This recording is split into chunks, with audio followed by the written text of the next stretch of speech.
Hello everybody, welcome to this next video on linear algebra. In this video we will be continuing with our results on nilpotent operators. So here we have this result, let t from v to v be linear and let you have u which is kernel of ti and w which is kernel of ti plus 1. Then u is a subset of w and w is a subset of u. Now actually I should not have written here on nilpotent operators because here we are not assuming that t is nilpotent, but this result is useful when we will be we will be proving the next theorem, which is very important for nilpotent operators. So I can write it here that these are the results related to matrix representation of nilpotent operators. That is the theorem which we will be proving in the next video. Matrix representation of nilpotent operators. So there we will need the proofs of these results, and here explicitly we are not saying that t is nilpotent, right? Okay, so you see, try to understand what exactly here we are saying. We are saying that you have t from v to v is a linear operator, v to v is a linear operator, and then you have here you can talk about kernel of ti. So you have a subset kernel of ti, and then you have a subset kernel of ti plus 1. So we are claiming that the picture looks like this. So it means that kernel of ti, which is here, is contained in kernel of ti plus 1. Here you can see, right? So this is what we are claiming, and further we are claiming if you apply t on this, then you will come back inside this, right? So we are saying that if you apply t again on w, which is kernel of ti plus 1, then you will be inside kernel of ti, right? So let us prove this. This is quite simple. So you need to prove u is a subset of w. Here u is kernel of ti and this is kernel of ti plus 1. So you assume let u belongs to u be an arbitrary element. So it means that u belongs to kernel of ti. Now what is the definition of kernel of ti? Means ti maps u to 0 vector, right? So you have this. Now if you apply t on both sides, so what you are going to get, you will get tiu is equal to t of 0, which is 0. So you get ti plus 1 takes u to 0. This implies u belongs to kernel of ti plus 1, which is your w.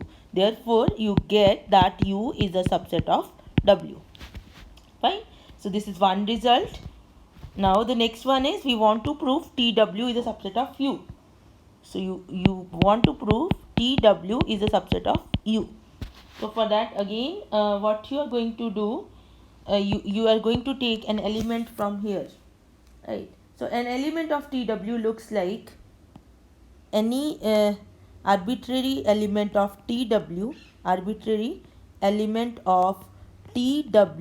looks like tw where w belongs to w, right? And w is kernel of ti plus 1, right? Now you want to prove that this particular element belongs to u, right? So you want to prove that this particular element belongs to u means you want to prove, I want to prove it is in kernel of ti. So you want to show that if you apply ti here, you'll get a 0 element. So what is this? This is ti plus 1 w, right? Now w belongs to w, right? W belongs to w, so this is 0 because w belongs to w, which is kernel of ti plus 1. So it means that whenever you apply ti on any general element of tw, you are going to get a 0 vector. So it means that tw belongs to kernel of ti, which is u. Therefore you get that tw is a subset of u, right? So it should be clear. This result will be using again and again that u is a subset of w, and tw, if apply t, then you will get tw is a subset of u, where u is kernel of ti and w is kernel of ti plus 1. Is that thing clear? Okay, so we are going to prove a next result which is also useful.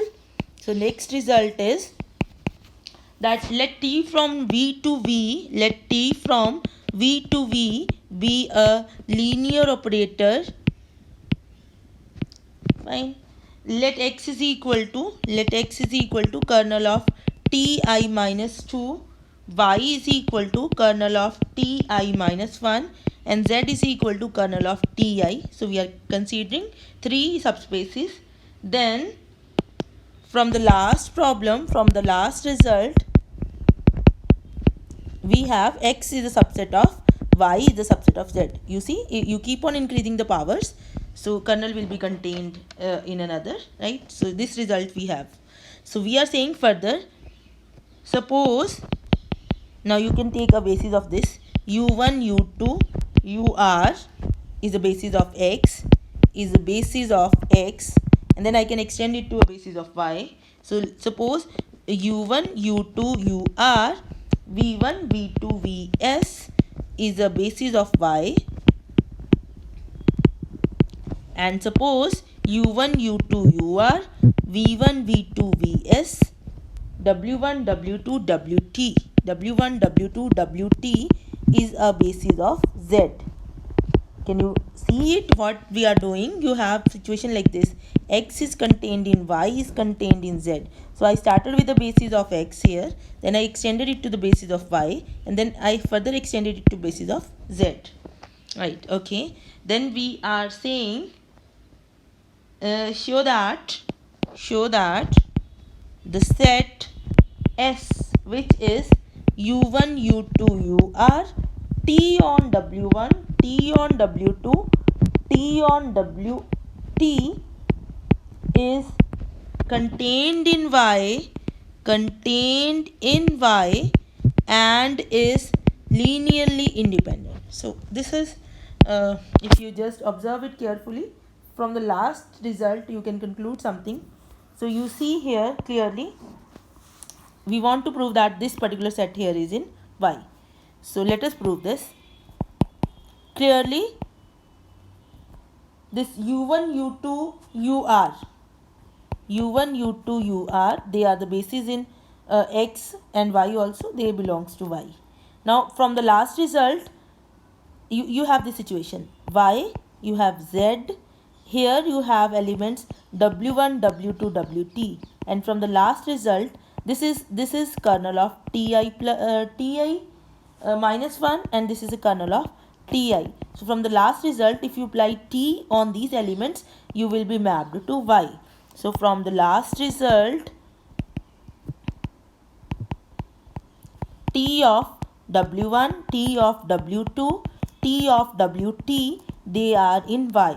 Therefore, we get that the set S is equal to u1, u2, ur, T of w1, T of w2, T of wt is in y. Right? Fine. That is one part. Now you need to prove that this is linearly independent. So next you need to prove that this set is linearly independent.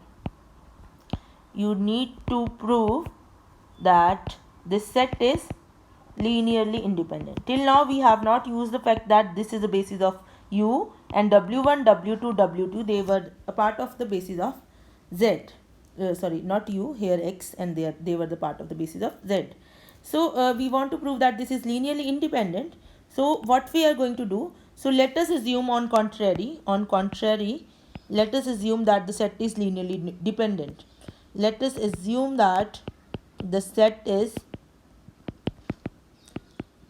linearly dependent. So it means that there exist some scalars. It means that there exist a1, a2, ar, b1, b2, bt, not all zeros, such that a1 u1 plus a2 u2 plus so on ar ur plus b1 t w1 b2 t w2 and so on bt t wt equal to 0, with at least one of these scalars non-zero. And note that it does not happen that one of the ai's is non-zero and other bi's are all 0, because if all bi's are 0, then you have a1 u1 plus a2 u2 plus ar is equal to 0 for some ai non-zero, which is not possible because a1 a2 u1 u2 ur is a basis of x, right? Note that here more precisely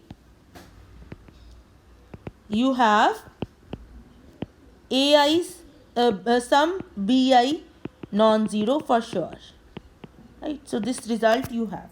Fine. Okay, now what you do from here, can you do like this? You can write like this: b1 t of w1 plus b2 t of w2 plus bt t of wt is equal to minus a1 u1 minus a2 u2 minus ar ur. Can you do like this? Okay, now what you do, you apply, because this is in x, which is kernel of ti minus 2. So apply ti minus 2 on both sides.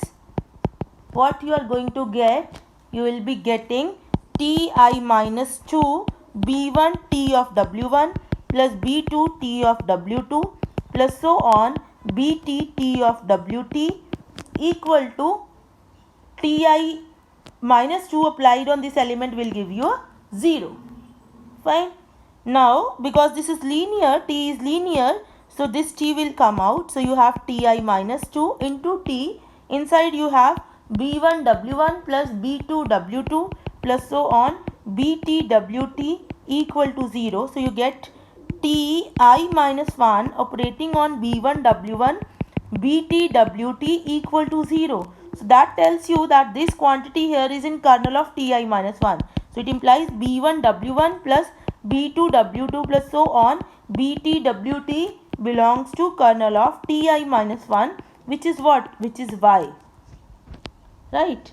So now y basis is u1 u2 ur v1 v2 vs is a basis of y. It means that this particular element here, where some bi is not equal to 0, is equal to linear combination of these. So you get b1 w1 plus b2 w2 plus so on bt wt is equal to alpha 1 u1 plus so on alpha ur plus gamma 1 v1 plus gamma 2 v2 plus so on gamma s vs. And now you can bring where at least one of the bi is non-zero, right? Now you bring everything together. So what you are going to get, you are going to get alpha 1 u1 alpha ur minus plus beta 1 w1. Okay, let me write down at the end, plus you have minus, you have gamma 1 v1 gamma s vs, and then you have plus b1 w1 plus bt wt equal to 0, where at least one bi is non-zero. So this implies u1 u2 ur, this set v1 v2 vs w1 w2 wt is linearly dependent, which is a contradiction because this set here is a basis for the set z, the subspace z, right? So this was a basis for z, therefore is linearly independent. Therefore our supposition is wrong. So whatever you supposed at the starting is wrong, right? So you have that this particular set is linearly independent. So this set is linearly independent. So we will see in the next video how you will be using this result to prove an interesting theorem. Thank you for watching this video. Please share this video with your friends and subscribe.